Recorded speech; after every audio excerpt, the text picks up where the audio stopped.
Quienes tienen vídeo, que porfa lo pongan. Y bueno, hoy vamos a hablar de otro autor que está entre los que ustedes pueden elegir para la investigación, por cierto. Es un autor que a mí me parece muy interesante y que también tiene una historia que me parece interesante para pensarlo, que es Max Jiménez. eh,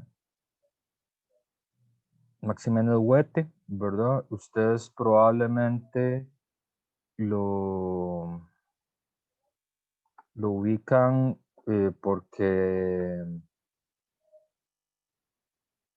porque en el colegio hay que leer el Jaúl, ¿verdad? Supongo que ustedes se lo leyeron todavía, o no sé, bueno, no sé qué se estudia ahora en el secundario. Em, pero cuando yo estaba en el secundario había que leer el Jaúl, no sé si todavía hay que leérselo o no. Em, y los textos que ustedes van a leer para el curso son dos, el Jaúl y las Candelillas, ¿verdad? Bueno, ahí está, Maximeno nace en 1900, muere en 1947, es decir, vive solo la primera parte del siglo XX, este que está aquí a la izquierda es una de las fotos más famosas de Max Jiménez. Ustedes lo conocen porque hay que leerse el Jaúl en el secundario y probablemente lo conocen por eso, nada más. Los que tengan más familiaridad con el arte, tal vez lo ubican porque es pintor, también pintor y grabadista. Entonces, mi hipótesis es que él y Mario Sancho serían lo que nosotros podríamos llamar la representación de la visión trágica del mundo en Costa Rica. Por eso es que lo vamos a estudiar. Entonces, hay varias cosas que habría que decir de él antes. Uno, que hay toda una historia asociada de, digamos, porque cuando ya a vos te ponen a ser leído en el secundario, por ejemplo, significa que sos una parte indispensable del imaginario nacional, ¿verdad? Si no, no nos podrían a leer eso. Entonces es una historia vacilona, como es que, digamos, Max Jiménez caería dentro de la dentro de la dentro de la lista de intelectuales respetables, ¿verdad? Siendo que es una historia larga en la cual el país se reconcilia con Max Jiménez, ¿verdad? Es decir, él vive en la primera parte del siglo XX y el país no termina de reconciliarse con Max Jiménez hasta el final del siglo XX. Sobre todo fue a través de una exposición en el Museo de la Sabana, el Museo de, no es el de Arte Contemporáneo, no sé, el que está en la Sabana, no me acuerdo cuál es, el de Arte Contemporáneo es el que está en el centro, el Museo Nacional, no me acuerdo el nombre del museo que está en la Sabana. Este, que en el año 99 hay una exposición pública eh, de sus obras de pintura que estaban la mayoría en manos de su familia, como que el público pudo otra vez volver a,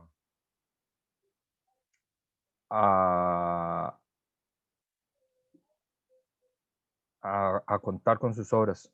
Después de la clase, les voy a poner un par de videos. Bueno, vamos a tener dos clases sobre Max Jiménez. Les voy a poner un par de videos de refuerzo en relación con la obra de él, que me parece importante.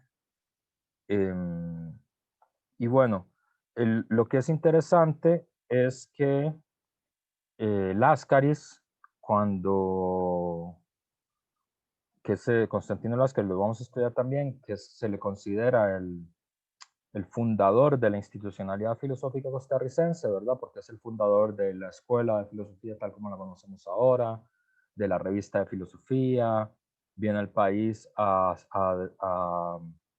a llevar adelante el rediseño de los estudios generales, que son básicamente iguales a como los recibimos ahora, ¿verdad? O sea, no en el contenido, obviamente, sino como la estructura curricular es básicamente la misma. Entonces, Láscaris es sin duda, digamos, el inicio del proceso de profesionalización y de institucionalización de la filosofía en Costa Rica, pero,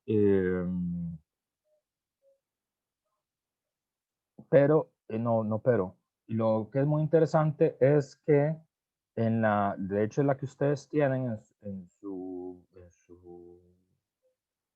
antología, este, es las candelillas de Max Jiménez que salieron publicados originalmente en el repertorio americano, aparecían como en una cintita en una de las páginas del repertorio americano, luego eso fue compilado en, en las obras completas de Max Jiménez, que sí las tenemos, es un autor que sí tenemos obras completas de él, obras completas escritas de él, ¿verdad?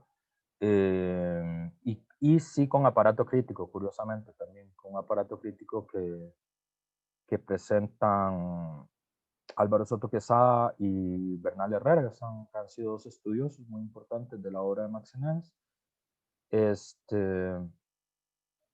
Pero hay una respuesta que es más problemática, que es la siguiente. ¿Por qué Láscaris publica en el número 5 de la revista de filosofía Las Candelillas de Max Jiménez?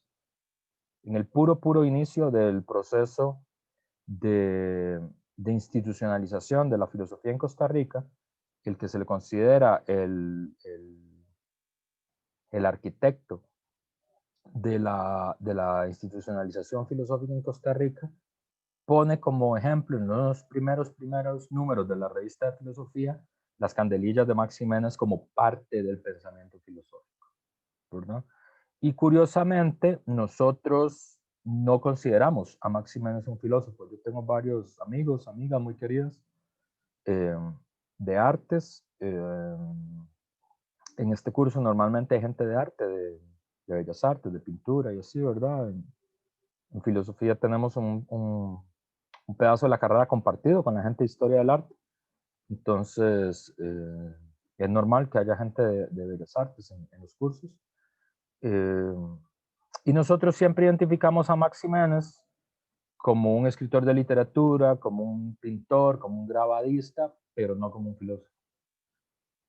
Entonces la pregunta es, ¿por qué? Y si es verdad lo que dice Láscaris, ¿qué tipo de filosofía es la de Max Jiménez? ¿Verdad? Y entonces, mi opinión es que Max Jiménez puede ser interpretado como uno de los representantes más auténticos de la visión trágica del mundo. ¿Qué es eso, la visión trágica del mundo? La visión trágica del mundo es un concepto que utiliza Lucien Goldman, que es un filósofo francés, que tiene dos libros que son muy importantes. El Dios oculto, El Dios que se esconde, que es una biografía intelectual de Pascal, de Blas Pascal, y otro que se llama Introducción a la filosofía de Kant, los dos libros muy recomendados si les interesa como un poco una lectura más profesional de filosofía, los dos libros son maravillosos. Este, para los que son de filo, por ejemplo, David Sánchez, que es uno de nuestros especialistas en Kant, siempre recomienda bueno, David Sánchez y Roberto Fragomeno, los dos son especialistas en Kant, David más que Roberto. Eh, Siempre recomienda la lectura esta de Goldman como un propedéutico para entender a Kant. Y la idea de la tragedia es una idea clásica de la filosofía, ¿verdad? Parte del origen de la filosofía de la tragedia. Está analizada por Aristóteles, ¿verdad?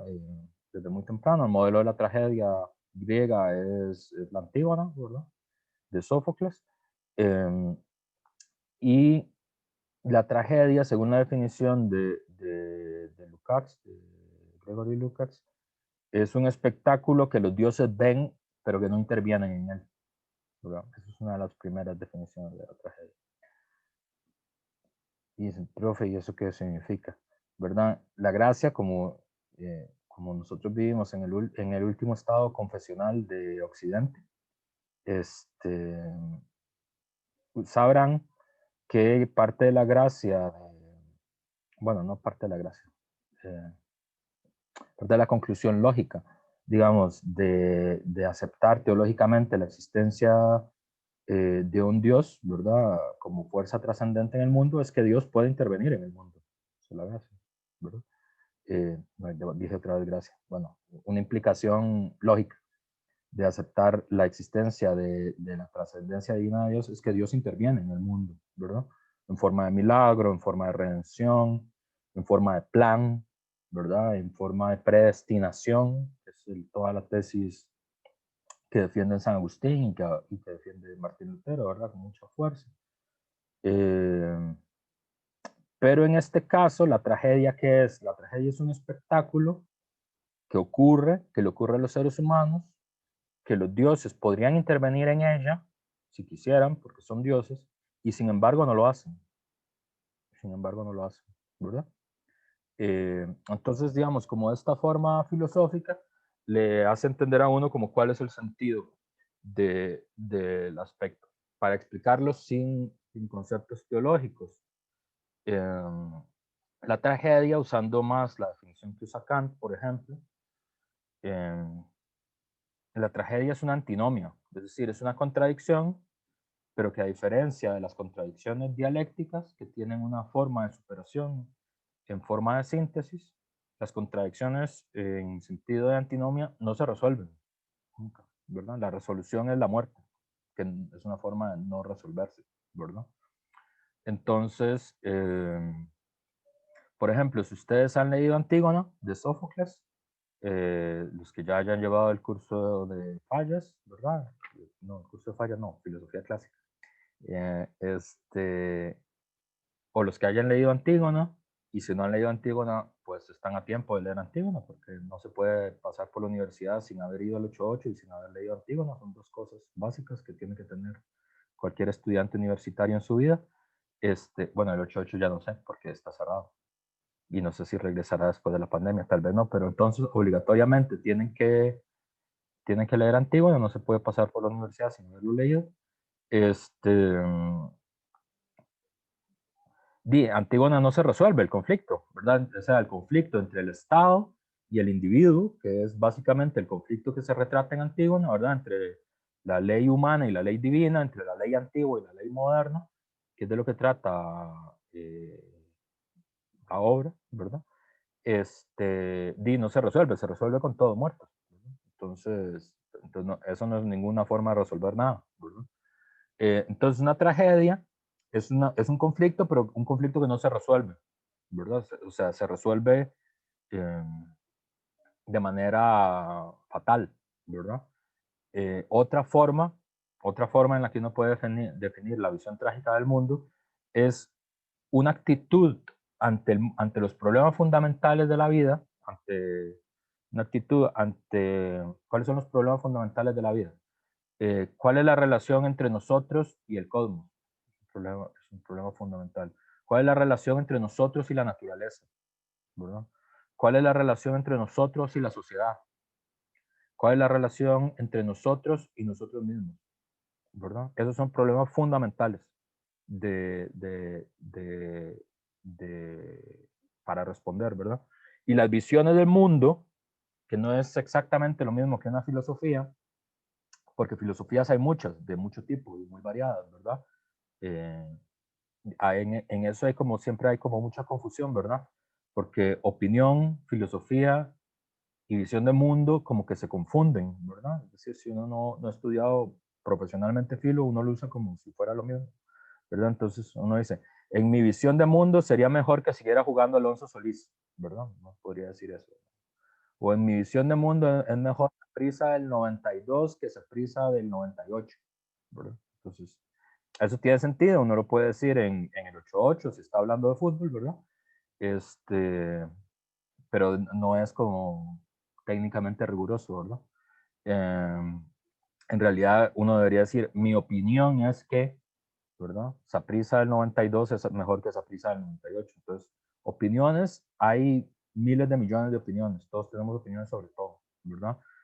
Eh, hay una, yo no sé si ustedes ven esto, no sé si la referencia va a servir, pero hay un, hay un programa de comedia infantil que a mí me gusta mucho, yo lo veo mucho con Alicia, que se llama 31 Minutos, un programa de comedia chilena, que es súper divertido y súper inteligente.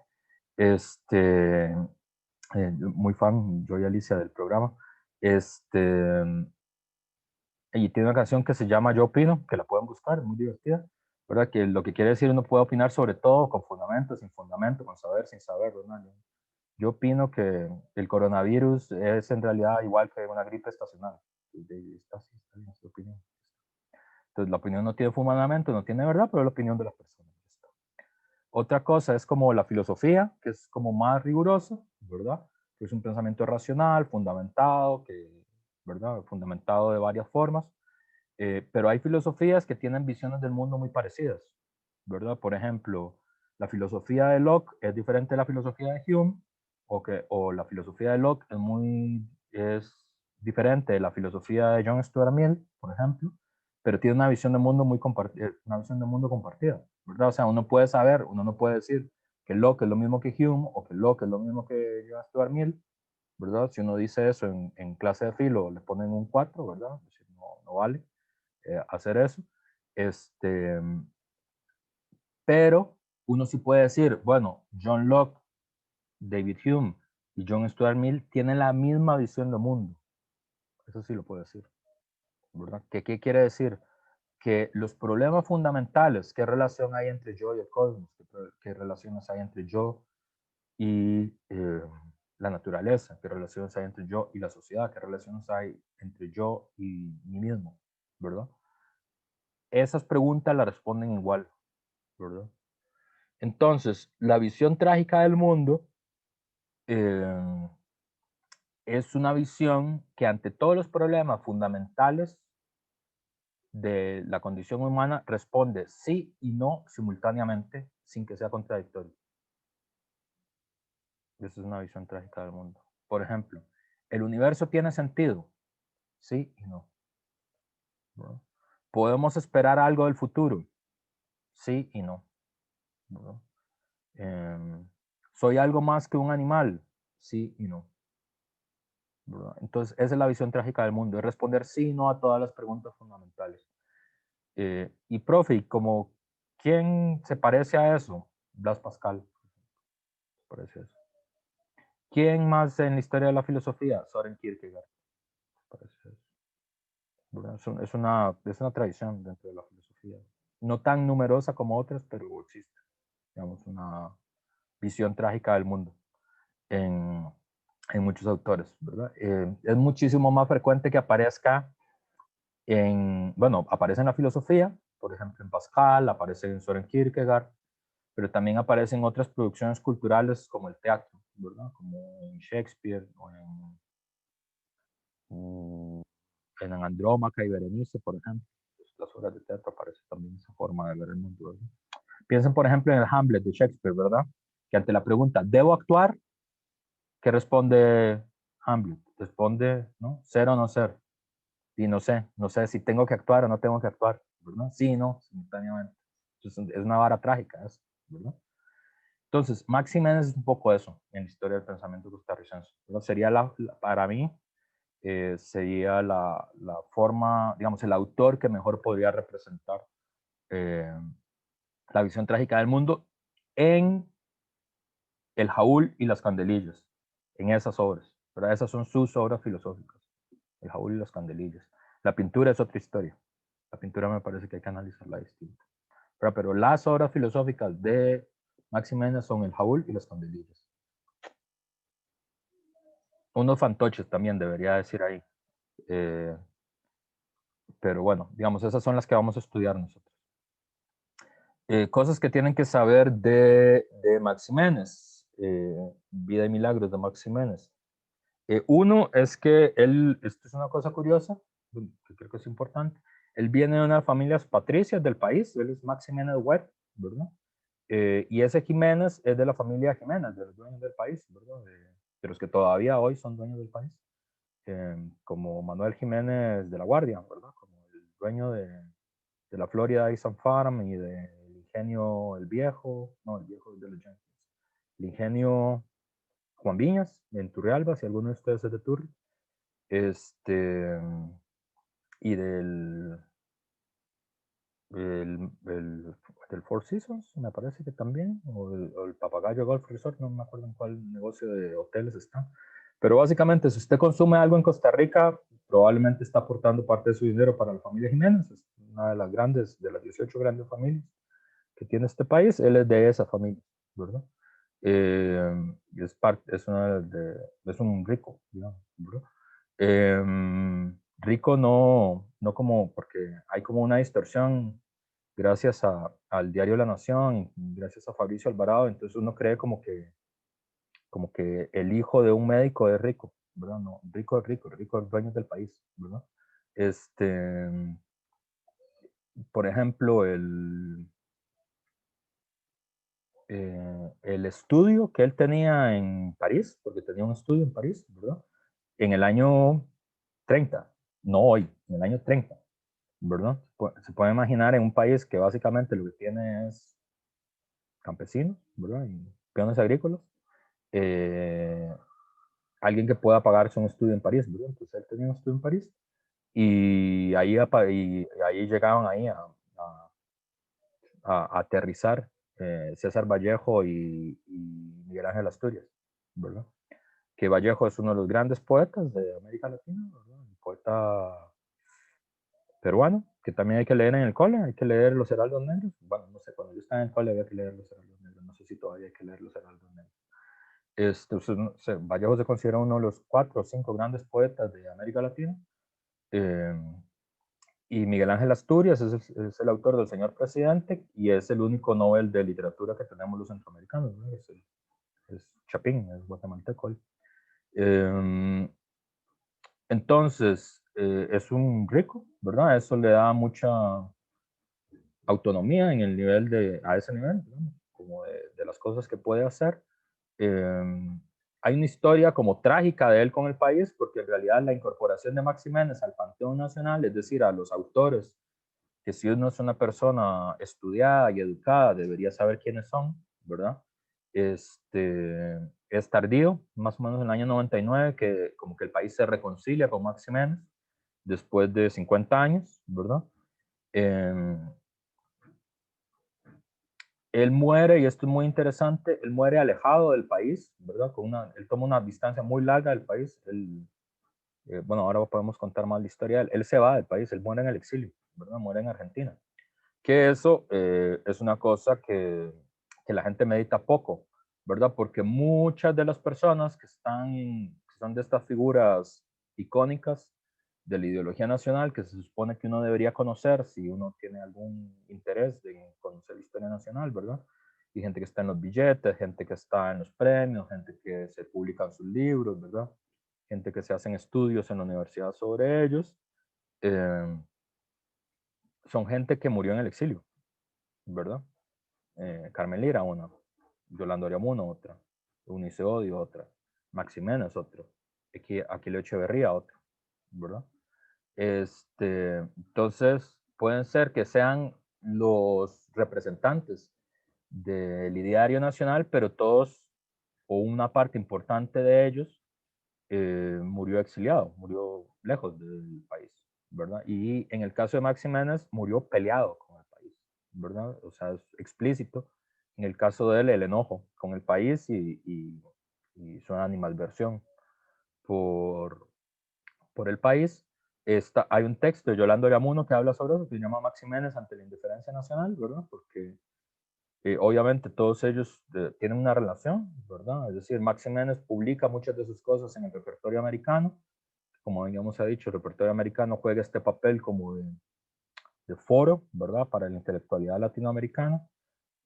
Varias de sus obras aparecen primero en el repertorio americano y por esa vía es que se conoce con Yolanda Oriamuno, ¿verdad? Entonces, ella tiene este texto, ¿verdad? Sobre Max Jiménez y indiferencia nacional, que es un poco, ahí más adelante vamos a hablar de por qué, cuál es como la gota que derrama el vaso. Él vive un periodo de varios periodos fuera de Costa Rica, ¿verdad? Un periodo en Cuba, otro periodo en París, luego regresa al país y es una exposición de sus obras en la universidad, un poco lo que la gota que derrama el vaso, ya decide irse del país. Y no regresa, ¿verdad? Y la familia regresa después. Entonces, son casi 50 años al país, y esto es muy importante porque esto se hace mucho, el reingreso de Max Jiménez a la cultura nacional es un reingreso por el lado de la literatura, ¿verdad? Sobre todo por el Jaúl, que es recomendado por el MEP como parte de las lecturas oficiales del gobierno, del Estado. Eso es muy interesante porque entonces su dimensión como pensador queda ocluida. Eso se hace mucho en el país, es decir, muchos de los autores que nos son más incómodos para pensar nuestra identidad nacional, muchos de los autores, las autoras que más nos podrían aportar para evaluar críticamente la historia del país y para desnudar, digamos, los mitos nacionales, los mitos nacionalistas que la mayoría de nosotros tenemos, son autores como Max Jiménez, como Yolanda Oriamuno, como Carmen Lira, ¿verdad? Eh, en distintos aspectos, no es que sean los mismos, ¿verdad? De hecho, son diferentes las interpretaciones de los tres, pero todos tienen una visión, digamos, eh, crítica del mito nacionalista, de las distintas formas del mito nacionalista, pero sí uno los lee como escritores de literatura, eh, la esfera ideológica tiene la ventaja de que en tanto que son escritores de literatura, la literatura es ficción, ¿verdad? Entonces, si es ficción, no tiene por qué ser cierto, solo ficción, ¿verdad? Es literatura, ¿verdad? Uno no tiene por qué leer, qué sé yo, Harry Potter como un diagnóstico de la sociedad contemporánea, es nada más un libro de ficción, ya, entretenido. No tiene por qué decirle nada a uno sobre cómo la sociedad es, ¿verdad?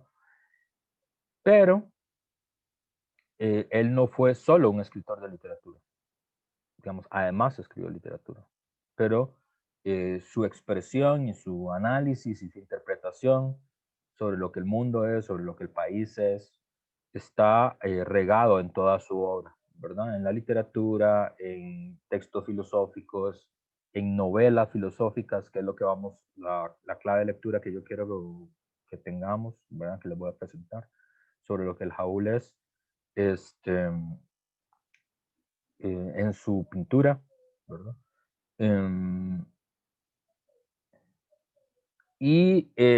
entonces, digamos, ingresar a estos autores por el lado de la literatura, a mí me parece que es sobre todo un intento de despolitizarlos, ¿verdad? Es decir, como de hacerlos aceptables para nuestra lectura, digamos, para nuestro mundo social.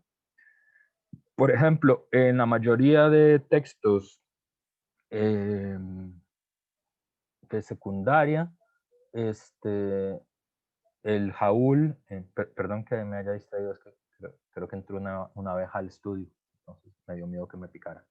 Este, la nueva normalidad. Si salgo corriendo es porque la abeja no se ha terminado de ir. No se extrañe, no es que la clase ya terminó. El Jaúl es presentado como un libro naturalista, clave naturalista, ¿verdad? O sea, es la interpretación que hay, es la interpretación que tiene Abelardo Bonilla, por ejemplo, sobre el Jaúl. Y el naturalismo quiere decir, ese libro, ¿qué quiere decir que es una lectura naturalista? Lo que quiere decir es que la interpretación de gente como Abelardo Bonilla es, el libro de Max Jiménez es un libro que trata sobre la dureza de las relaciones entre el hombre y la naturaleza. Eso es lo que quiere decir, ¿verdad? O sea, no es un diagnóstico de la sociedad, no es una crítica de la sociedad, no es una burla de la sociedad, sino que es sobre todo una lectura, digamos, trágica de la ruptura de las relaciones entre el hombre y la naturaleza, entre el ser humano y la naturaleza. Hay algo de eso, sin duda, en el Jaúl, pero yo creo que no solamente eso, que es una lectura unilateral y equivocada, digamos, del Jaúl. Hay una cosa que a mí me parece también importante, que es que para que el Jaúl pueda volver a ser leído en los colegios y por la gente más joven como ustedes, ¿verdad? Hay un hecho que es que el mundo social que retrata el Jaúl ya no existe en Costa Rica, ¿verdad? Es decir, el mundo social que retrata el Jaúl, que es el mundo, bueno, luego podríamos ver, pero digamos, a ver, el Jaúl puede ser leído de varias formas, ¿verdad? Por eso es que es un poco la versión trágica del mundo. Puede ser leído como un texto que habla sobre el problema de la condición humana, puede ser. Es decir, es parte de lo que uno podría leer, ¿verdad? Entonces, en ese sentido, sería una especie como de novela existencialista, podría ser. Y que el Jaúl sea una metáfora de la enajenación, ¿verdad? En clave existencialista. Pero también, sin que sea contradictorio, puede ser leído como un diagnóstico social terrible del mundo rural costarricense, del mundo de los peones agrícolas, ¿verdad? El Jaúl, mucha gente, bueno, una de las fincas de Max Jiménez, donde estaba su taller, que es donde él se refugiaba cada vez que entraba en crisis, ¿verdad? Y se iba a pintar, que era casi siempre. Es, está en Coronado, ¿verdad? Coronado arriba, que yo no sé, mi familia, yo nací en Coronado, ¿verdad? Donde hice mi infancia. Y todavía en el año 80, Coronado, eso era básicamente montaña, no más que eso, montaña y vacas. La parte más hacia la ciudad de Coronado, ¿verdad? Coronado más arriba también, todavía hoy es montaña y vacas, básicamente. Entonces, digamos, es esta zona, ¿verdad? La zona de la montaña, del ganado de leche, de los campesinos, ¿verdad? Hay hay otro poema famoso que está en el texto de Abelardo Bonilla sobre los lecheros de Coronado y esto, mirado más bien como con una mirada bucólica, ¿verdad? De ese tipo de vida. El Jaúl puede ser un poco una descripción de ese Coronado profundo de los años 40 también. Y que hay varias referencias que uno podría decir que sí, que es eso. Que San Luis de los Jaúles es Coronado de los años 30. Entonces, puede ser una novela existencialista, puede ser una novela de crítica social también, sin que sea contradictorio. Puede estar hablando de la condición humana en general, puede estar hablando de la vida rural costarricense de los años 30, ¿verdad? Eso queda abierto. La obra, para que revalorizáramos la obra de él, ha sido muy importante el trabajo tanto de Álvaro Quesada como de Bernal Herrera. Hay una historia como malograda, ¿verdad? Porque Max Jiménez no está, digamos, la literatura como nacional del país es la novela social comunista, ¿verdad? Como Carlos Luis Fallas, Joaquín Gutiérrez, ese tipo de novela, ¿verdad? Y es curioso porque Max Jiménez no está dentro de esa tesitura, ¿verdad? Es decir, no va incluida nunca dentro de las novelas sociales, ¿verdad? Las novelas sociales son como las de Fallas. Aunque uno perfectamente puede leer, digamos, el Jaúl como una crítica social. Sin embargo, no está dentro del panteón, digamos, de los autores de la izquierda política, ¿verdad? Entonces, si uno va, qué sé yo no sé si ustedes tienen inquietudes políticas o no sé, pero si alguna vez van a una movilización y eso, ¿verdad? A una marcha o algo así, ¿verdad? Es posible que ustedes vean como pancartas con la cara de Carlos Luis Fallas o de Carmen Díaz, es normal que suceda, ¿verdad? Nunca van a ver una con la de Max Jiménez, ¿no? Es como que nadie de los movimientos sociales, diga, reivindique a Max Jiménez como un referente político-cultural, ¿verdad? Eso es raro porque, digamos, los vínculos político-estéticos, digamos, de Max Jiménez estarían del lado de la izquierda política, ¿verdad? Es de los pocos costarricenses que tienen una relación personal con Diego Rivera, que es uno de los grandes muralistas mexicanos, uno de los 3 grandes muralistas mexicanos, ¿verdad? Siqueiro, Rivera y Hernández. Eh, Rivera es el autor de este mural que se considera como un referente icónico, digamos, del muralismo mexicano y de las pinturas, digamos, inspiradas por las ideas socialistas, que es The Mankind in Control of the Universe, el hombre en control del universo, ¿verdad? Es una pintura muy famosa. Y bueno, hay varias de Diego Rivera, ¿verdad? Es uno de los grandes muralistas, uno de los 3 grandes muralistas mexicanos. Hay una relación y uno cuando ve la pintura de Diego Rivera y ve la pintura de Max Jiménez, uno dice, no, pues claro que hay una relación. Pero además eran amigos, digamos, se carteaban, esto, claro que hay una relación. Y también con César Vallejo, ¿verdad? Que es como el poeta latinoamericano, pero también es el poeta de los comunistas peruanos, ¿verdad? Y es junto con, digamos, como de los que siempre se consideran como los grandes poetas de la Guerra Civil Española, ¿verdad?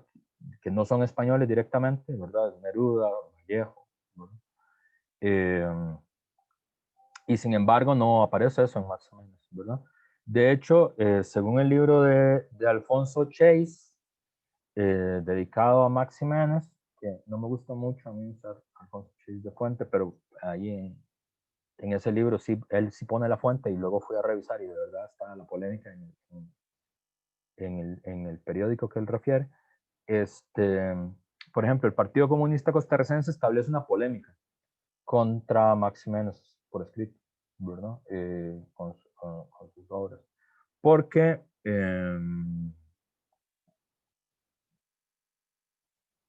eh, porque bueno, digamos, uno puede hacer una especie de contrapunto, digamos, entre Carmen Lira, ¿verdad? Que sería un tipo de modelo de lo que la izquierda comunista esperaba un poco de los intelectuales, que es la historia de un intelectual que se compromete tanto con la causa del Partido Comunista que deja de escribir literatura, ¿no? Se dedica solo a escribir textos políticos, que es el caso de Carmen Lira.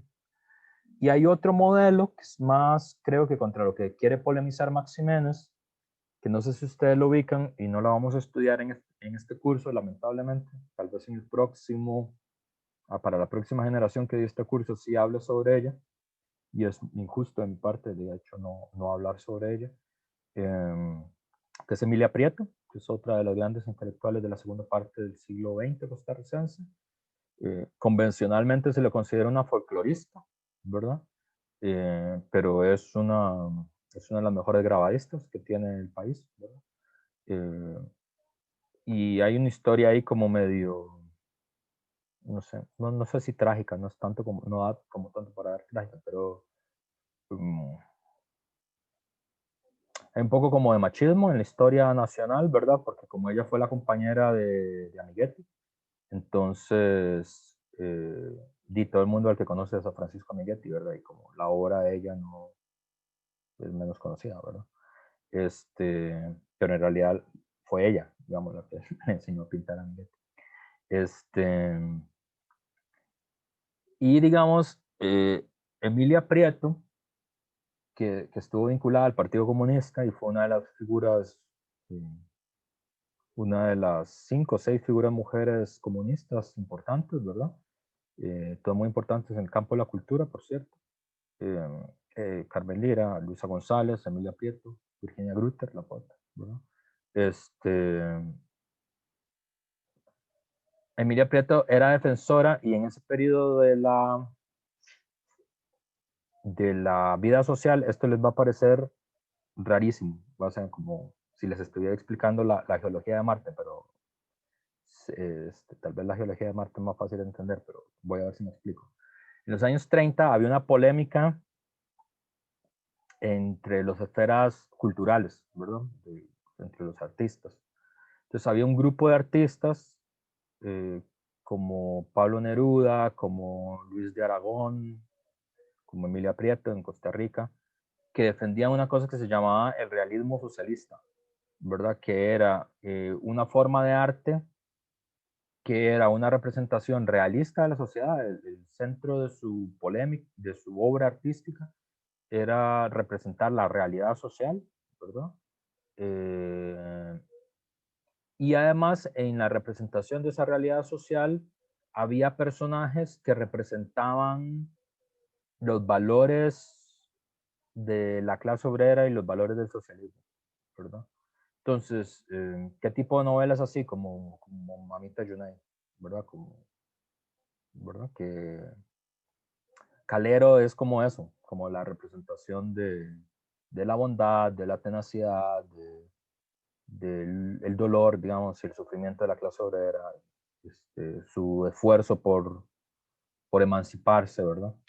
Más que en Mamita Yunay, porque Mamita Yunay es más matizado. Donde mejor se ve eso es en un libro que se llama El Taller, de Carlos Luis Falles. Es como una representación eh, casi, casi pura, digamos, de lo que se espera del realismo socialista, ¿verdad? Eh, Ustedes muy probablemente no han visto representaciones así. Eh, pero, pero digamos, tienen como esa clave, ¿verdad? Como, sí, digamos, como un arte que tiene que tener como un mensaje social, ¿verdad? Y una representación como de los valores de la clase obrera y así. Eso fue muy criticado en su periodo porque, uno, porque no aceptaba el carácter ficcional del arte, por ejemplo, que el arte en el fondo es una ficción. Este, no aceptaba, o sea, se le criticaba porque se consideraba que era una forma como de propaganda, ¿verdad? En realidad, o sea, que en realidad lo que estaban haciendo era propaganda, no arte. Y en su forma más burda, digamos, eh, además era arte feo, ¿verdad? Es decir, si ustedes han visto como las estatuas de la Unión Soviética, o, no se me ocurrió otra vez, les puedo enseñar propaganda de cómo era el arte de la Unión Soviética, ¿verdad? O sea, todos eran como estatuas de Stalin, estatuas de Mao, Mao abrazando a los niños, ese tipo de cosas, era como propaganda. Y era un arte como brutalista, ¿verdad? Eh, entonces, había ese tipo de arte, digamos, ese era como el proyecto. Eh, y hay autores un poco que como que siguen ese canon, ¿verdad? Ese modelo. Y hay otro, había como reacción a esa forma, hay todo otro grupo de intelectuales que defienden como una visión aristocrática del arte, en el sentido que el arte lo que representa es la belleza y la belleza pura, y que los artistas son como genios, digamos, como, sí, genios, digamos, como el modelo romántico, o sea, como gente con una sensibilidad especial, ¿verdad? Que los hace diferentes. Y esa sensibilidad especial no puede ser manipulada y no puede ser tutelada y no puede ser obligada a trabajar ni por el partido, ni por el Estado, ni por nadie, ¿verdad? Eh, y que la labor del arte es como hablar de las cosas profundamente humanas y además ser bello, ¿verdad? Y el modelo de esa forma de entender el arte es Jorge Luis Borges, ¿verdad? Es como al otro lado, ¿verdad? De esa mirada, que Borges además es un poeta extraordinario, impresionante, ¿verdad? Me encanta Borges. Pero él es una persona políticamente conservadora, muy conservadora. De hecho, fue defensor de la dictadura argentina. Y el arte no, de él no habla nunca de los problemas sociales, de nada, ¿verdad? Es decir, escribe de lo que quiere, ¿verdad? Habla sobre los piratas chinos del siglo XVI, los ensayos de no sé quién, de Spinoza del siglo XIV. Es una poesía como muy erudita, sí, ¿verdad? Entonces, en medio de esas dos tensiones que tenían los artistas en ese periodo, hay como una tercera vía, ¿verdad? Que es sobre todo gente como Diego Rivera, por ejemplo, como André Breton en Francia, como el poeta francés, ¿verdad? Que intentan como encontrar una tercera vía y escriben una cosa que se llama el Manifiesto por un arte independiente y revolucionario, que es como un texto de política y estética, así, que lo que defiende es que no, es como una línea intermedia entre los dos, o sea, como que no es verdad que los artistas sean genios, ¿verdad? Digamos, son producto de una sociedad y están atrapados en las contradicciones de esa sociedad, y que es una actitud como clasista, pensar que alguien por pintar bien o escribir bien puede estar como por encima de los conflictos de su tiempo, o más allá de los conflictos de su tiempo, pero que el arte, para que sea arte realmente, no debe aceptar el tutelaje de nadie, ¿verdad? Ni siquiera del Partido Comunista, ¿verdad? Entonces, que el mejor, que ambos eran de izquierda, los dos, Breton y Rivera, que de hecho eran muy cercanos a León Trotsky, ¿verdad? Que es una de las grandes figuras del bolchevismo ruso, ¿verdad? Se reúnen juntos en México, de hecho, y redactan juntos el manifiesto y esto. Entonces, digamos, la labor que podrían hacer los pintores y los escritores y los poetas, digamos, comunistas, es hacer buen arte. Esa es su labor, ¿verdad? Como artistas. Y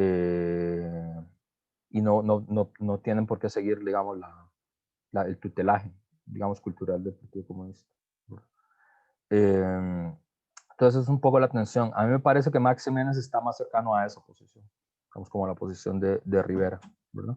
Entonces ahí uno podría hacer un contrapunto, ¿verdad?, entre el arte comprometido, tal como lo entiende Emilia Prieto, como lo entiende Carlos Luis Falles, y otra forma de arte que es como lo entiende Max Jiménez, sin que sea, digamos, un esteticismo a ultranza, ¿verdad? O una defensa así como de la Torre de Marfil de los artistas, ¿verdad?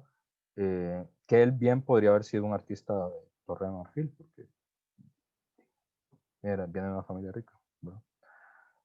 Podría haberse construido una Torre de Marfil si lo hubiera querido.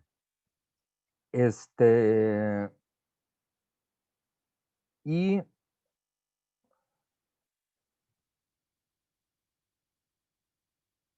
podría, bueno, sí, esto.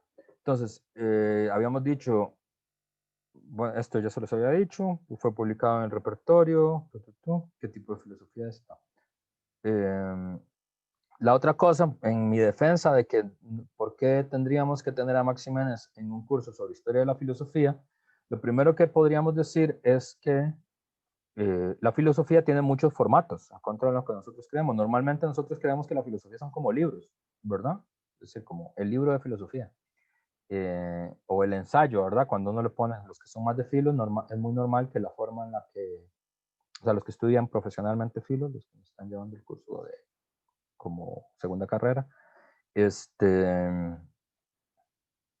muy normal que a uno, para evaluarlo, le pongan ensayos, ¿verdad? Es una de las formas, o sea, poder aprender a hacer bien un ensayo es de las cosas como técnicamente profesionales que más se le pide a los estudiantes, ¿verdad? Es decir, si al final de la carrera no logras producir bien un ensayo, pues va a ser muy difícil que terminen la carrera, ¿no? O sea, es como el equivalente de cálculo para los ingenieros, ¿verdad? O sea, si no pasas por ahí y ya no llegaste. Pero eso no quiere decir que la filosofía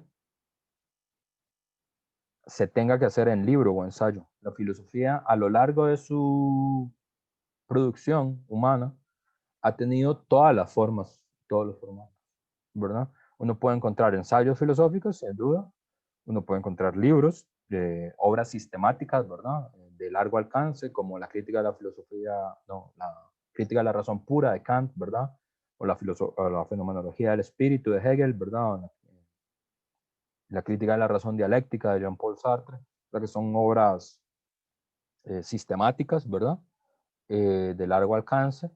Uno puede encontrar ensayos pequeñitos, ¿verdad? Como La educación después de Auschwitz, de Adorno, ¿verdad? Pero esos no son todas las formas, ¿verdad? En filosofía también, por ejemplo, es muy normal que haya poemas filosóficos, ¿verdad? Los que ya han llevado clásica, saben que mucho de las primeras formas de la filosofía, de verdad, de la filosofía presocrática, son poemas, ¿verdad? Está el poema de Parménides, que es de las primeras cosas que uno tiene que leer, el poema de... ay, Empédocles, que fatal, se me olvidó el nombre. No le digan a Fallas que se me olvidó el nombre. El poema de Empédocles, ¿verdad? Que es también el De Rerum Natura de Empédocles, el De Rerum Natura de Lucrecio, ¿verdad? Que también es un poema largo con el que conocemos el epicureísmo. Y la forma esa de poema filosófico se usó mucho, ¿verdad? Todavía hasta el siglo XVII, como Quevedo todavía usa mucho eso. Ya ahora es medio raro. Yo no estoy seguro, eso, no sé, mi generación nunca fue tan atrevida para ese tipo de cosas, tal vez la generación de ustedes es más atrevida que la mía, pero en principio a uno en filosofía lo tendrían que dejar hacer una tesis con un poema filosófico. En principio no habría ninguna razón para que a uno le rechacen un proyecto de tesis así, ¿verdad? Porque, ¿por qué no? Pero nunca he encontrado a nadie que se anime a hacerlo y no sé si alguien lo podría hacer. Pero en principio eso se hace y se hace mucho, ¿verdad? Todavía hasta el siglo XVI, ¿verdad? San Juan de la Cruz hace eso, ¿verdad? Fray Luis de León hace eso todavía. Entonces, hay ensayos, hay poemas filosóficos, hay novelas filosóficas, ¿verdad? Como Los Endemoniados de Dostoyevsky, por ejemplo, ¿verdad? O varias de las novelas de, bueno, La Peste de Camus, las novelas de Sartre, bueno, no, las obras de teatro de Sartre también, ¿verdad? Dios y el Diablo de Sartre, es teatro filosófico. El teatro de Antoine Artaud, ¿verdad? Es teatro filosófico. Hay aforismos, también Nietzsche escribe aforismos, no escribe obras sistemáticas, escribe aforismos. Emile Cioran, que es un autor poco leído en la facultad, lamentablemente, escribe aforismos. Entonces, y ya con esto voy a hacer el corte de las 10 de la mañana. Mi hipótesis es que si aceptamos eso, nosotros podríamos considerar el Jaúl como una novela filosófica, ¿verdad? La primera novela filosófica. Y por lo tanto podríamos considerar, siguiendo el modelo que hemos usado, el Jaúl no como el nombre de la obra, sino como un concepto metáfora. El Jaúl no es el nombre de la obra, el Jaúl es un concepto metáfora. Así como Ariel es un concepto metáfora, así como Calibán es un concepto metáfora, el Jaúl es un concepto metáfora. ¿Un concepto metáfora de qué? Un concepto metáfora de la condición humana, del mundo, de Costa Rica y de Max Jiménez, ¿verdad? El Jaúl es simultáneamente eso. Es la relación entre el ser humano y el mundo, la relación entre un individuo y Costa Rica, y la relación entre Max Jiménez y Costa Rica, y la relación de Max Jiménez con sí mismo, ¿verdad? Es también el Jaúl, ¿verdad? Que tiene que ver con el desarraigo, con la enajenación, con la ruptura, ¿verdad? Pero no con una ruptura geográfica, una ruptura del tejido social, que también hay eso, sino que es una ruptura como ontológica, ¿verdad? De la condición humana. Esto es como la idea. Y la otra cosa, que es, ya ahora sí concluyo, mi opinión también es que Max Jiménez podría y debería ser considerado como el gran y de hecho como el único filósofo del aforismo que hay en Costa Rica. La forma de escritura aforística es una de las tradiciones más antiguas y más nobles de la escritura filosófica. La forma en la que escribió Nietzsche, la forma en la que escribió Cioran, ¿verdad? La forma en la que escribió Pascal.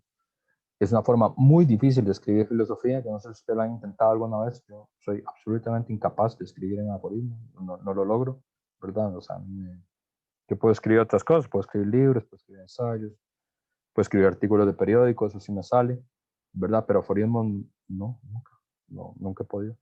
Es una forma difícil de hacer filosofía. Y Max Jiménez es uno de los más talentosos para escribir aforismos. No hay nada parecido a él en la historia de la filosofía costarricense en esa capacidad de escribir aforismos, ¿verdad? Entonces, esta sería mi hipótesis. Y hay dos.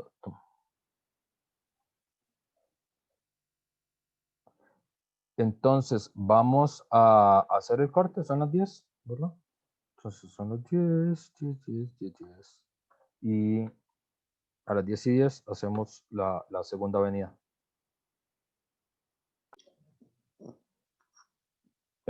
Bueno,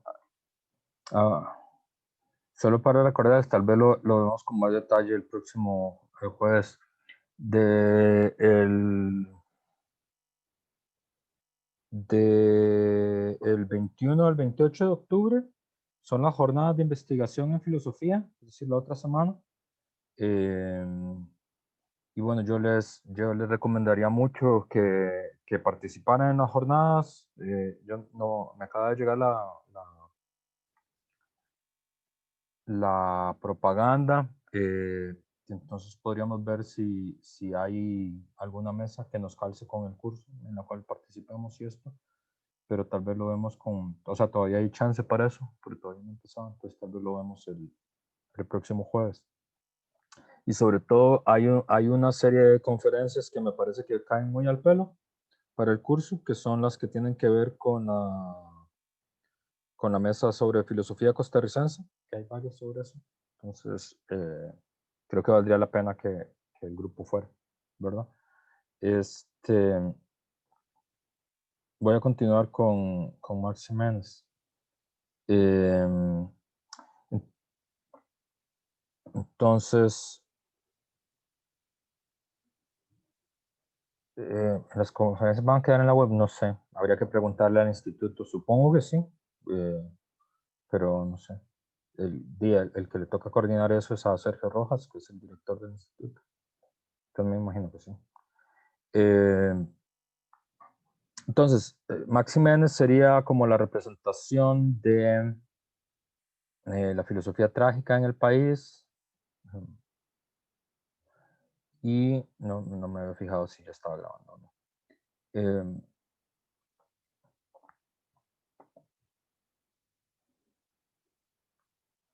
El aforismo y la novela. Para discutir, además me parece que coincidiría, porque en general los escritores trágicos, muchos de los escritores trágicos, como Pascal, por ejemplo, usan el aforismo como una forma de, o sea, no solo es la forma como estéticamente más adecuada de expresar sus opiniones, sino que además hay un poco del aforismo como forma de la escritura filosófica que calza mejor con la visión trágica del mundo, ¿verdad? Es decir, la escritura sistemática, es muy difícil defender el principio de la visión trágica del mundo en un trabajo sistemático, sería contradictorio, ¿verdad? Entonces es lógico que sea el aforismo la mejor forma de intentar explicar esta visión trágica del mundo, ¿verdad? Entonces, por ejemplo, a propósito del fragmento, uno de los grandes escritores de aforismos de la filosofía contemporánea, de la filosofía de la segunda parte del siglo XX, que es Emile Cioran, dice, todo lo que he escrito es un resultado. Los aforismos no los escribo de inicio como aforismos. Escribo una página, luego lo desecho todo y comienzo nuevamente. Para escribir una novela se necesita escoger detalles, pero a mí no me interesan los detalles. Siempre voy directo a la conclusión. Si hubiera escrito una obra de teatro, comenzaría en el quinto acto, pues ya en el inicio comienzo a descubrir el final. Con esta concepción de las cosas, uno no puede escribir un libro, ni practicar las bellas letras, ni ningún género literario. Es por esto que soy un escritor, no sé, un hombre del fragmento, dice Cioran en una de sus entrevistas. A mí me parece que esa descripción que hace Cioran sobre sí mismo calza a la perfección también para intentar entender la dimensión filosófica de Max Jiménez, ¿verdad? Por ejemplo, en otro grupo de autores, ¿verdad? De la segunda parte del siglo XX, bueno, Nietzsche es del final del siglo XX, pero se hizo famoso en la segunda parte del siglo XX, ¿verdad? Que también defienden la forma aforística como la forma más adecuada para expresar, digamos, la visión trágica del mundo. En Nietzsche podemos encontrar esto, que es la genealogía de la moral, que dice, la forma aforística produce dificultad. Se debe a esto a que hoy no se da suficiente importancia a tal forma. Ha de pasar mucho tiempo todavía hasta que mis escritos resulten legibles, dice él, ¿verdad? Es decir, para Nietzsche, la razón por la que, aunque él escribe a finales del siglo XIX, pero su filosofía se transforma en una filosofía, digamos, mayoritariamente reconocida hasta la segunda parte del siglo XX, ¿verdad? Es decir, 60, 70 años después de que él murió, tiene que ver con que la humanidad todavía no estaba preparada para ver el valor de la escritura aforística. Es decir, el mundo no era suficientemente trágico como para que se valorizara lo que Nietzsche hizo. Digamos, el siglo XIX todavía es demasiado, está demasiado anclado todavía en el valor del progreso y del progreso, digamos, de la visión como la de Condorcet, ¿verdad? La idea de un progreso eh, ininterrumpido hacia mejor. Otra frase de Nietzsche, yo desconfío de todos los sistemáticos y me aparto de su camino. La voluntad del sistema es una falta de honestidad, ¿verdad? O esta otra de María Zambrano, que también es biógrafa de Emil Cioran, dice, la forma sistemática ha vencido a las demás y ha arrojado sobre ellas una especie de descalificadoras sombras. Por eso invitaba a todos a rescatar estas formas olvidadas y oscurecidas, ¿verdad? Entonces, Cioran, María Zambrano, la cultura filosófica de la segunda parte del siglo XX que recupera el nietzscheanismo, ¿verdad? Como Michel Foucault y como Gilles Deleuze y toda esta gente.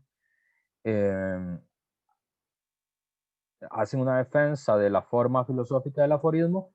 Nosotros, por lo tanto, podríamos considerar que quién sería el que representa eso en Costa Rica. O sea, cuál es el autor que representaría esos valores, digamos, y el valor de la escritura aforística y de lo que significa filosóficamente y lo que significa filosóficamente para el siglo, la segunda parte del siglo XX y inicios del siglo XXI. Esa forma de escribir. Y mi respuesta sería Maximenes es el único que podría calzar en ese lugar, ¿verdad? Y así debería ser como recordado e interpretado en la escuela de filosofía, como un escritor trágico, como el escritor de aforismos filosóficos costarricenses, ¿verdad? Este está esto es otro fragmento de Cioran en El arte de calumniar la vida. Dice, el aforismo se caracteriza por su simplicidad, su brevedad, su laconicidad, permite bosquejar ideas, esbozarlas. El aforismo permite bosquejar reflexiones sin llegar nunca a una forma acabada o definitiva. El aforismo no es totalizador, no es sistema, ¿verdad? No es dialéctica. Es solo una aproximación. Con él se planea delicadamente sobre los temas, merodeándolos, circundándolos, divagando cautelosamente sobre los problemas. Sin embargo, muchas veces en un aforismo encontramos el resumen de un tratado. La brevedad del aforismo permite hablar de todo. Es una herramienta ideal para llevar al lector a una diversidad inusitada de reflexiones y un excelente modelo para realizar actividades. Es una herramienta ideal para llevar al lector a una diversidad inusitada de reflexiones. Es una definición que a mí me parece perfecta, digamos, sobre lo que produce la lectura del Jaúl o lo que produce la lectura de las candelillas de Maximen. Es una herramienta para llevar al lector a una diversidad inusitada de reflexiones. Entonces, eso primero, ¿verdad? ¿Por qué Maximénez debería estar en la escuela, en los cursos de la Escuela de Filosofía y no en las bueno, también en en los cursos de grabado de Bellas Artes, que es donde se le estudia más? Primero por eso, eh, sería el representante de la visión trágica del mundo, es el gran filósofo del aforismo, pero también me parece que otra forma en la que podemos interpretar a Maximénez es con este término alemán que la forma, como muchos términos alemanes, no hay una palabra para eso en español, ¿verdad? ni en ningún otro idioma sensato, solo en alemán existían palabras así. Pero se traduce como la obra de arte total. Ese es el concepto, ¿verdad? Que es un concepto que está atribuido a Richard Wagner, que como saben ustedes, y si no se los cuento, es como el mentor, digamos, filosófico de Nietzsche, ¿verdad? Es decir, el primer Nietzsche. El Nietzsche, el origen de la tragedia, sobre todo está muy influenciado por la obra de Wagner. Y su idea, como esteticista y como romántico, ¿verdad? Es que la forma, digamos que había que aspirar a una especie de forma de arte total que lograra integrar todas las artes, la música, la danza, la poesía, la escultura y la arquitectónica, ¿verdad? Eh, y él consideraba que la tragedia griega fusionaba todos esos elementos, ¿verdad? La forma del arte total, ¿verdad?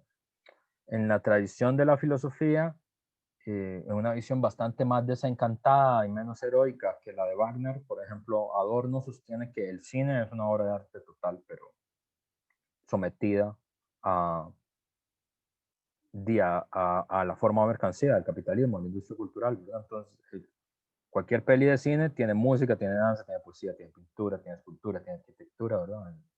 No sé. Dude, where's my car? No. Hombre, ¿dónde está mi carro? ¿Verdad? De Aston Kutcher. Necesita música, necesita danza, necesita poesía, necesita pintura, ¿verdad? Y es una peli malísima, pero es tan mala que hay que verla. Digamos, es la mirada como más desencantada de Adorno.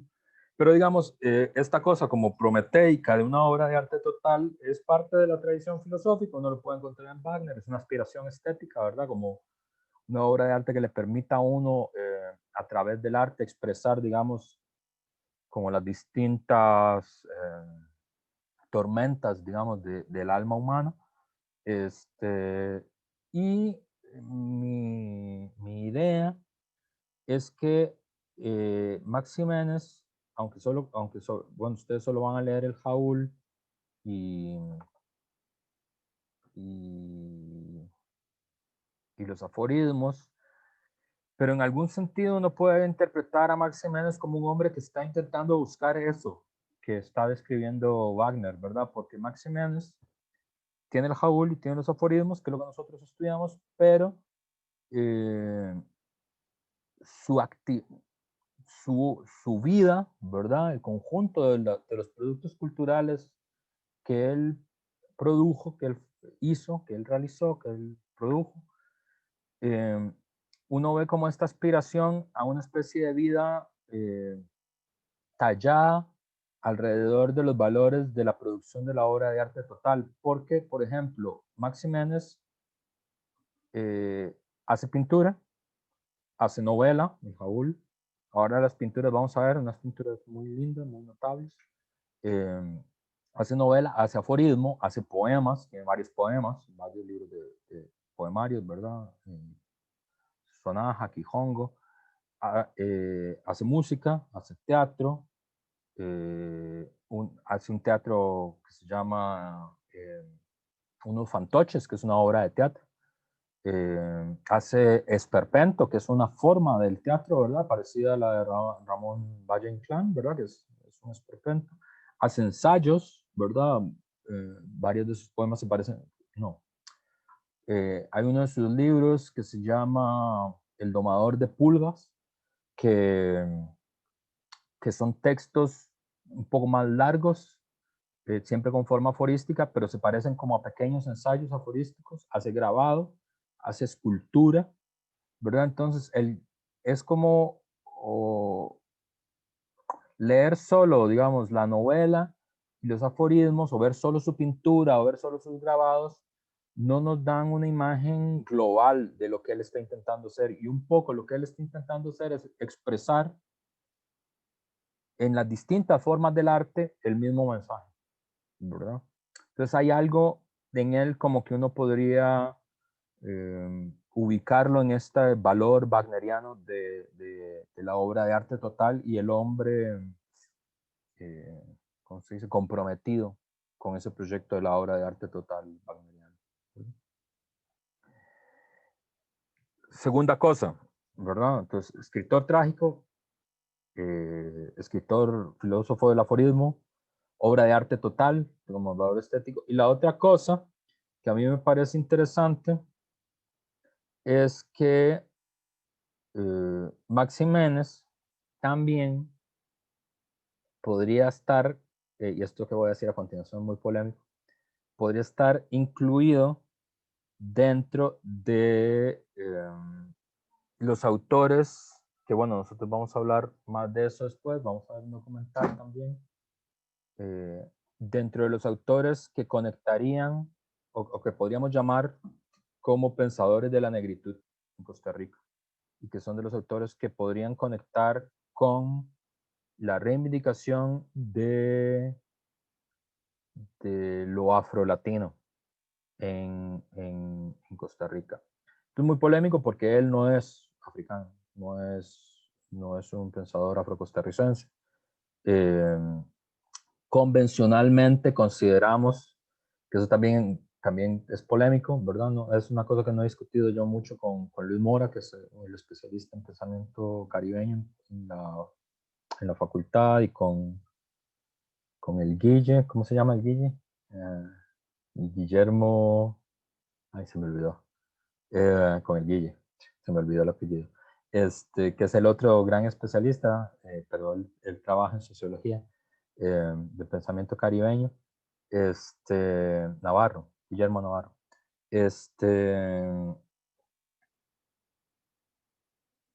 Porque convencionalmente se considera que es Queen's Duncan, el primero que uno debería poner ahí, ¿verdad? Dentro de los referentes de la tradición del pensamiento negro. Vamos a leer a Queen's Duncan, sin duda. Pero yo ahí tengo muchas dudas porque a mí me parece que, por dos cosas. Una, porque a mí me parece que Queen's Duncan es, que no salga de Marte lo que voy a decir a continuación, es un poco una operación de apropiación de la negritud posterior a la guerra civil, ¿verdad?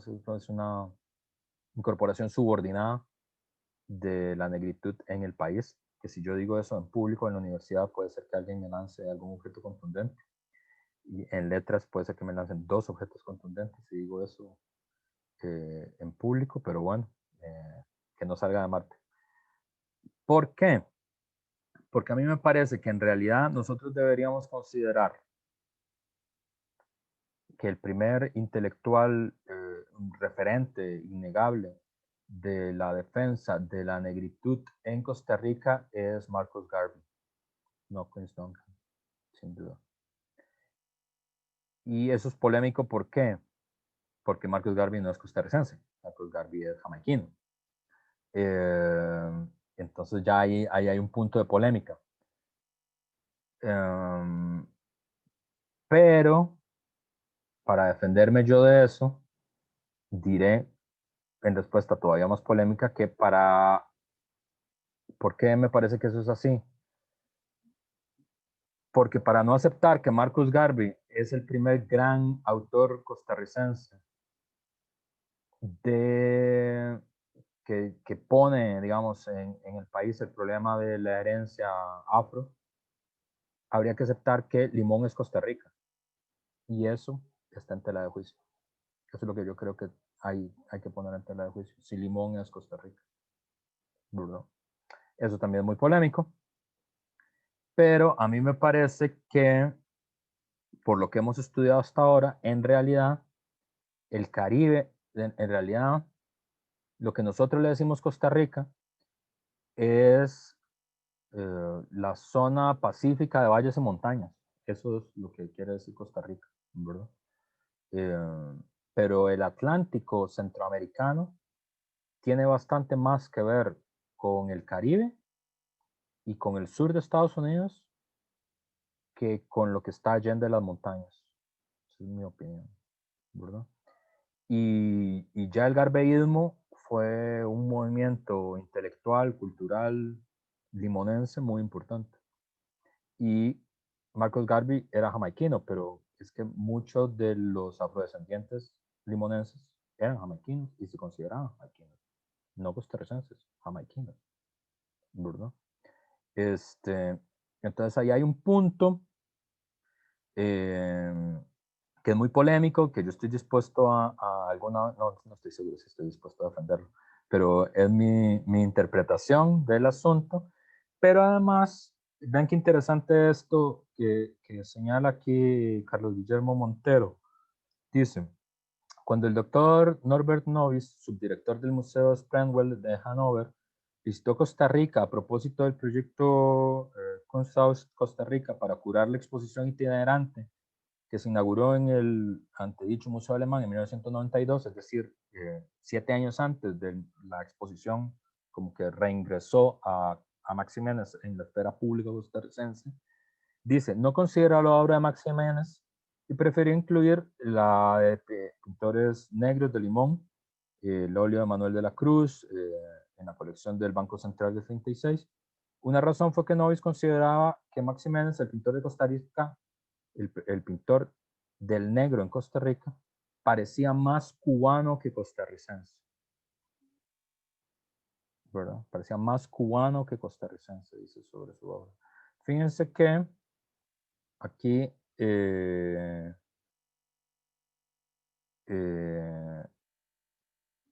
aquí está.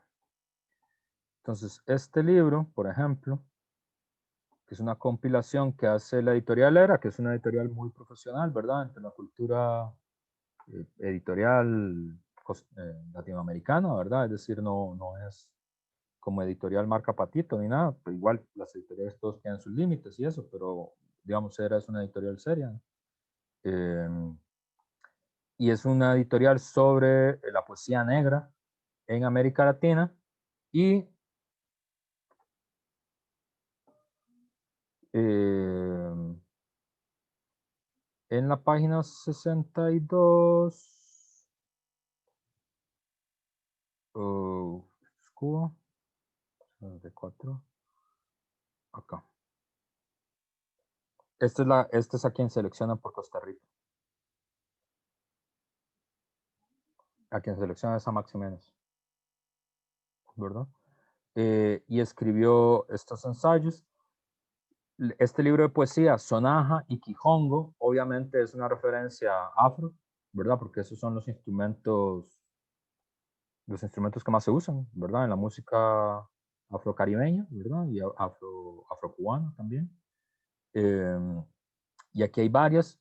Este poema es particularmente lindo, que se llama Rumbera, que ahí se los puedo dejar, está en ensayos. Y es curioso porque es de los pocos poemas que uno le siente optimismo a Max Jiménez, ¿verdad? Max Jiménez tiene una poesía así como muy trágica, ¿verdad? Muy en esa clave, ¿verdad? Como muy en clave como lo fatal de Darío, ¿verdad? Pero aquí es una poesía como juguetona, como alegre, eh, como de carnaval, ¿verdad? Y es una poesía dedicada a una rumbera, ¿verdad? A una rumbera negra. Y que las referencias como el azúcar y la caña y todo esto son referencias a Cuba, obviamente, ¿verdad? Entonces esas referencias, el güiro, la maraca, ¿verdad? Son formas en las que la poesía parece reivindicado el Caribe afrodescendiente, ¿verdad? Que fíjense que eh, esa forma contrasta mucho porque no aparece esa poética antes de Max Jiménez, ¿verdad? Las poesías que nosotros hemos visto son todas poesías que hablan de la montaña, de la luna, ¿verdad? De la gente enfrentada a machetazos en la montaña. Eh, pero aquí lo que está hablando es del mar, de la rumba, del quijongo, ¿verdad? Eh, y tiene que ver con que si si mi interpretación no es muy forzada, tiene que ver con este problema que es una cosa que defiende este intelectual trinitario, Eduardo Glissant. Defiende que hay una especie como de triángulo del Caribe, ¿verdad? O sea, que el pensamiento caribeño, que tiene que ver sobre todo con la memoria de la diáspora africana, es una cosa que no tiene un país, es decir, no es como el pensamiento costarricense, o el pensamiento argentino, o el pensamiento norteamericano, no tiene un país, pero tiene que ver porque es una diáspora, ¿verdad? Es decir, una movilización masiva de, de africanos hacia el Atlántico de Centroamérica, hacia el Caribe latinoamericano y hacia el sur de los Estados Unidos, y eso fue una diáspora, ¿verdad? Entonces está regado por todos lados, es decir, no hay un pensamiento caribeño asociado a un espacio geográfico por la misma razón que no hay un pensamiento palestino asociado a un solo un espacio geográfico, porque los palestinos fueron expulsados de su tierra y dispersados por todo el mundo. Entonces, para tener un pensador palestino hay que escuchar a Edward Said, que es inglés, ¿verdad? O qué sé yo, las canciones de Shadia Mansour, que está en Inglaterra también, ¿verdad? Entonces, el pensamiento palestino está disperso por Francia, por Estados Unidos, por Inglaterra, por Costa Rica, ¿verdad? Por donde fueron los palestinos, ¿verdad? Entonces, ¿qué es parecido? ¿Verdad? Y en realidad lo que hay es un triángulo que unifica el Caribe, el Atlántico centroamericano y el sur de los Estados Unidos. Y la historia política de, de esas tres localidades, si uno las analiza, están muy acompasadas, en realidad. Es decir, hay una coincidencia, digamos, donde es más transparente lograr ver eso es como la relación que hay entre Fidel Castro y Malcolm X, por ejemplo, ¿verdad?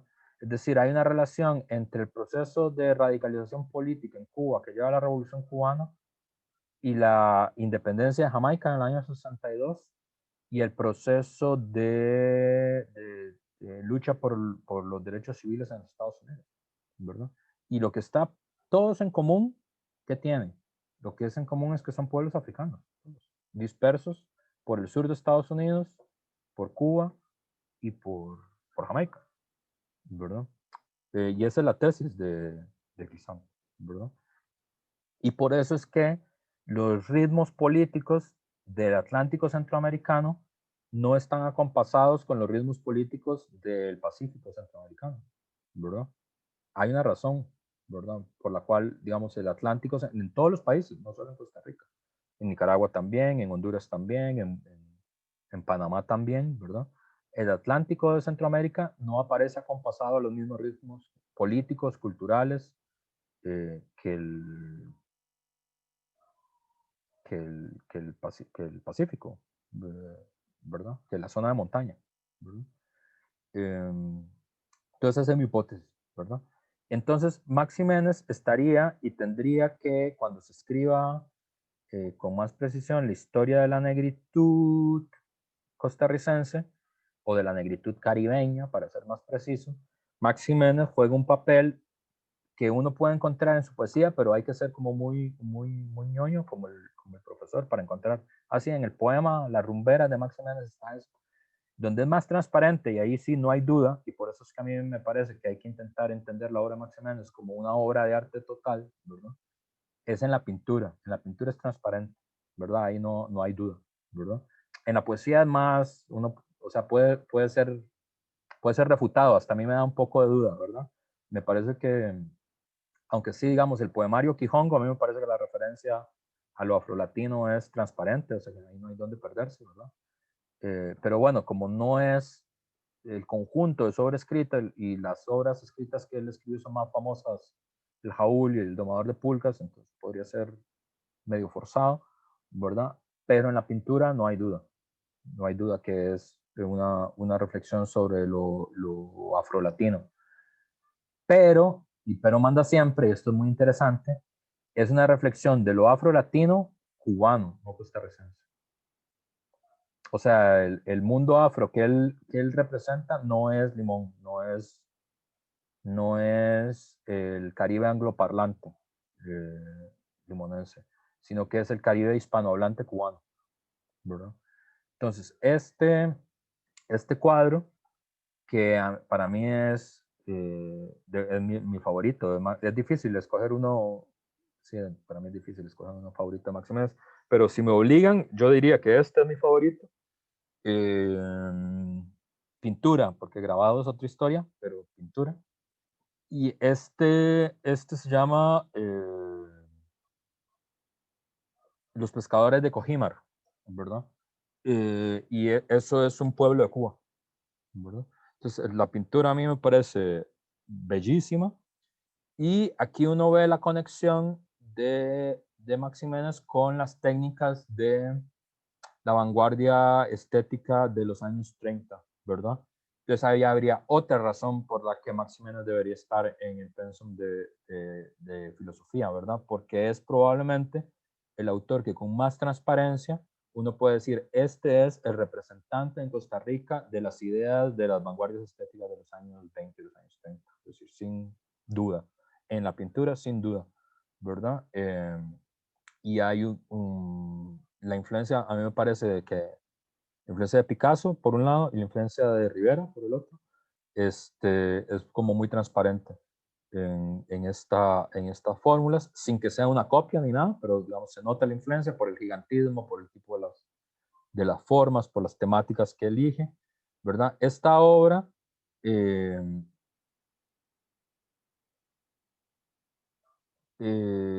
además tiene una historia muy interesante, ¿verdad? Porque, bueno, es Los Pescadores de Cojimar, que es un pueblo de Cuba, ¿verdad?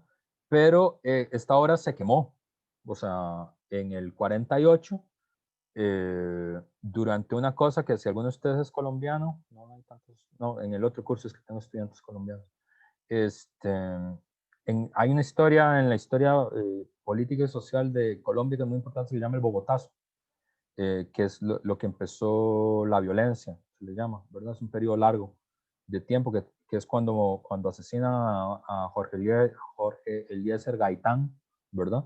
Que es un caudillo democrático colombiano. Si han leído las novelas de Márquez, aparece mucho la cosa esta. Y ese evento es muy importante porque fue una especie de rebelión popular democrática colombiana que luego llevó a lo que se llamó como el periodo, se llamó la violencia, que los colombianos siempre son muy expresivos con los nombres, entonces se pueden imaginar cómo es un periodo social al que uno lo recuerda como la violencia. O sea, en este momento Colombia no es violenta. Hay otro periodo que se llamó la violencia, que fue donde de verdad fue violento. Y esa obra estaba presentada en la Conferencia Interamericana, que fue la conferencia que le dio fundación a la OEA actual, ¿verdad? Y hubo una serie de protestas estudiantiles en contra de la OEA en ese periodo, que es lo que luego lleva a los disturbios y a la muerte de Gaitán y a toda esta revuelta, que fue muy importante. Y todos los historiadores del pensamiento político latinoamericano consideran que ese evento fue el evento que radicalizó políticamente a Fidel Castro, y que además él lo dice en su biografía, y de ahí, de esas ideas radicales, luego va a ser, digamos, el sustrato que va a llevar al diseño del asalto al cuartel Moncada, que es el inicio de la Revolución Cubana en América Latina. Entonces, como que es un cuadro que además está como conectado, como para hacer una novela, ¿no? Como que está conectado con un montón de hechos históricos que ocurren alrededor, ¿verdad? Maximenes, ese cuadro se lo llevan al momento en que se funda la OEA, hay una revuelta súper famosa en Colombia, Fidel Castro está ahí siendo estudiante en la Conferencia Interamericana y vive esa revuelta, ¿verdad? Y entonces, como que hay un momento ahí de nudo, digamos, de muchas historias. Aparece en el repertorio americano esta pintura también, pero digamos es claramente el Caribe cubano, ¿verdad? Este es otro cuadro, a mí me parece bellísimo, ¿verdad? que además fue reproducida en el catálogo de la exposición de la Galería Bergenichon, no sé cómo se pronuncia. Mi hija siempre me corrige cómo se pronuncia eso. Es una exposición de París del año 39, es decir, sus obras eran expuestas en París en el año 39, ¿verdad? Y a partir de ahí, cuando él regresa de París y regresa de las exposiciones en Nueva York y en París, es que regresa al país y ahí es donde viene el zipizape con el país, ¿verdad? Que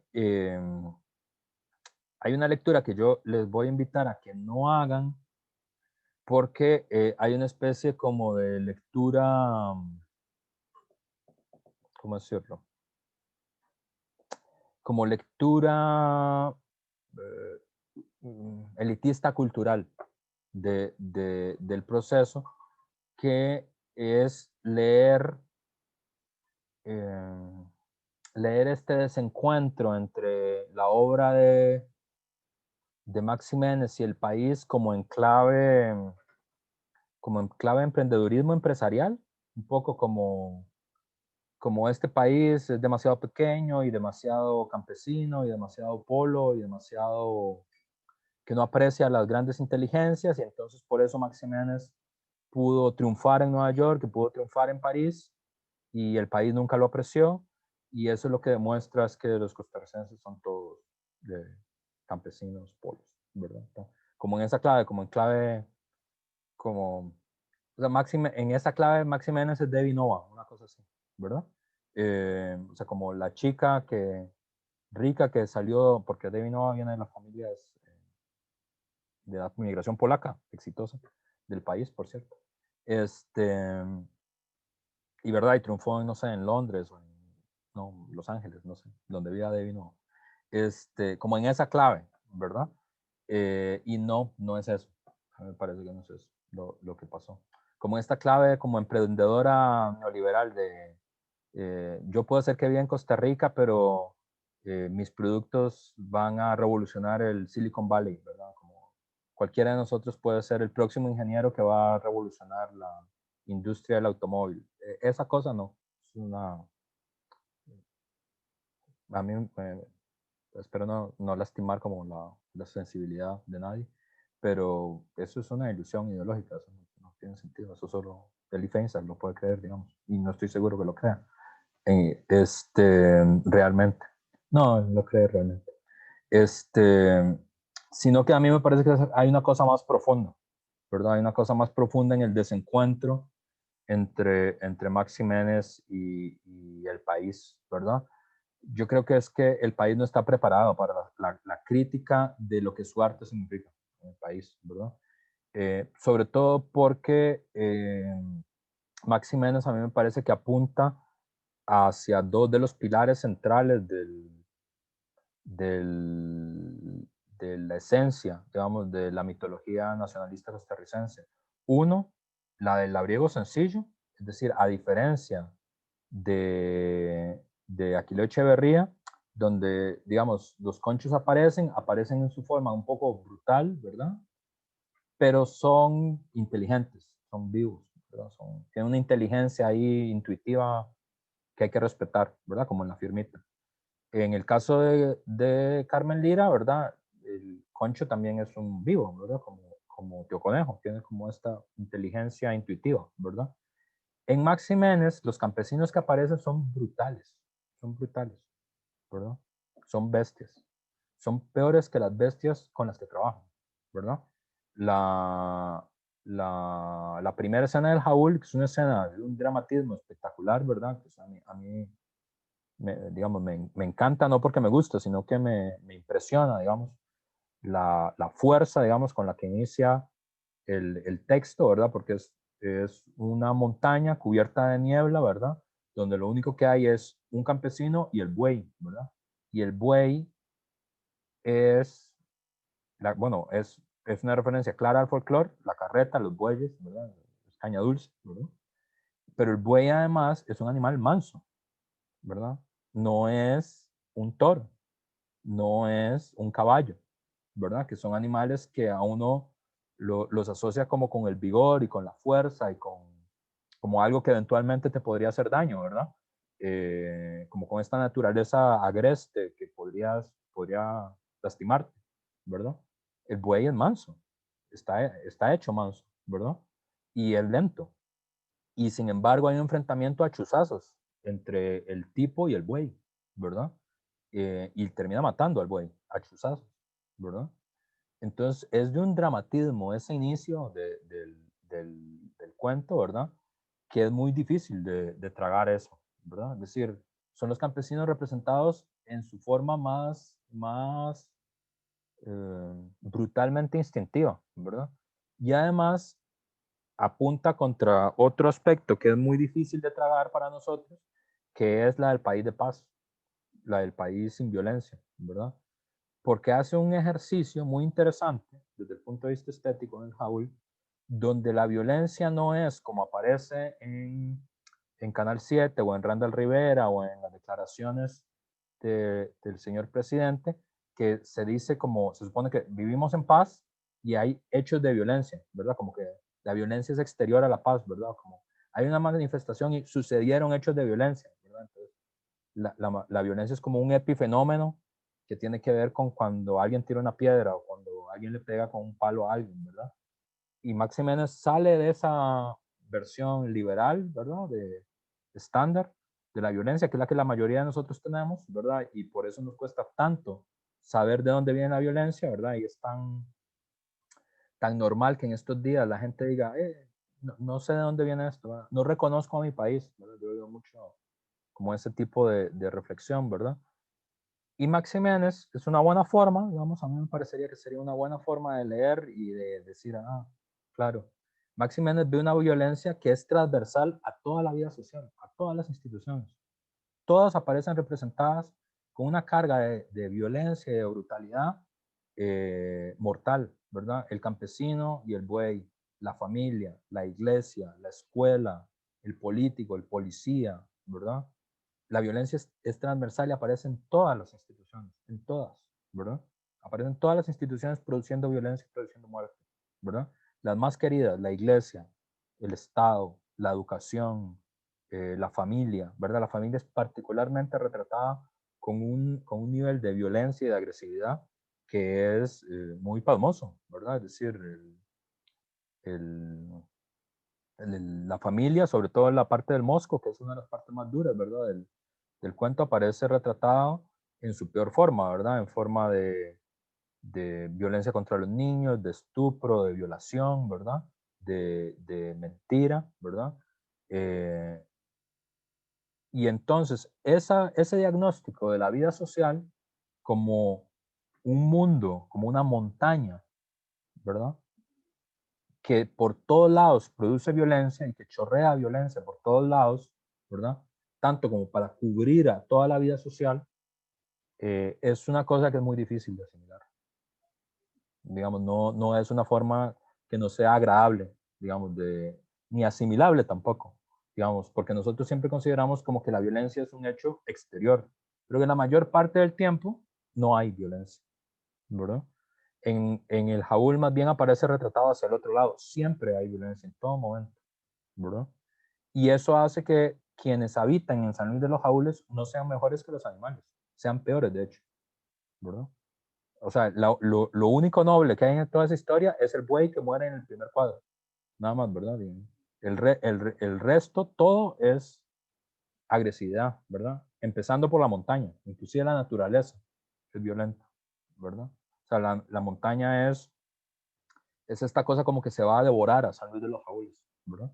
Que retoma la imagen que ya habíamos dicho al inicio del curso, de que mucho del pensamiento latinoamericano, costarricense, tiene esta grilla de inteligibilidad que es la conciencia de poder ser devorado, ¿verdad? O bien la conciencia de poder ser devorado o la conciencia de poder disolverse, ¿verdad? Si ustedes se fijan, todas esas metáforas del Jaúl, el barro, la montaña, la nieve, siempre lo que le dan la sensación a uno es de o algo que lo va a devorar a uno o de una fuerza que lo va a disolver a uno, ¿verdad? El barro le da esa sensación a uno, como de que se lo va a tragar, ¿verdad? Yo no sé si ustedes han estado alguna vez en una montaña, como montaña tupida, ¿verdad? Como la montaña de Coronado. ¿verdad? Y bueno, la montaña, uno le da esa sensación, como que se lo va a tragar a uno, ¿no? Se puede perder ahí y que no va a salir nunca. Eh, y el fango también le da esa sensación a uno, ¿verdad? Como de algo que lo jala para abajo, y que no lo deja avanzar, y que no lo deja seguir, ¿verdad? Y la niebla le da la misma sensación a uno, ¿verdad? Entonces, esos elementos, la niebla tupida, obviamente, ¿no? Esos elementos naturales son colocados, digamos, como soportes de un mundo cultural que se parece mucho a esa naturaleza, ¿verdad? Entonces yo creo que ahí es donde nosotros tenemos la mayor dificultad con Maximenes de poder leer qué es lo que nos está contando. Y por eso preferimos leerlo solo como naturalista, digamos, que es como lo presenta Belardo Bonilla. Y yo creo que él nos quiere transmitir otra cosa, quiere transmitir otra historia. Bueno, voy a quedar aquí porque si no, no llego a tiempo a la otra clase y todavía tengo que... Ah, ya son las 11. Entonces, vamos a quedar aquí.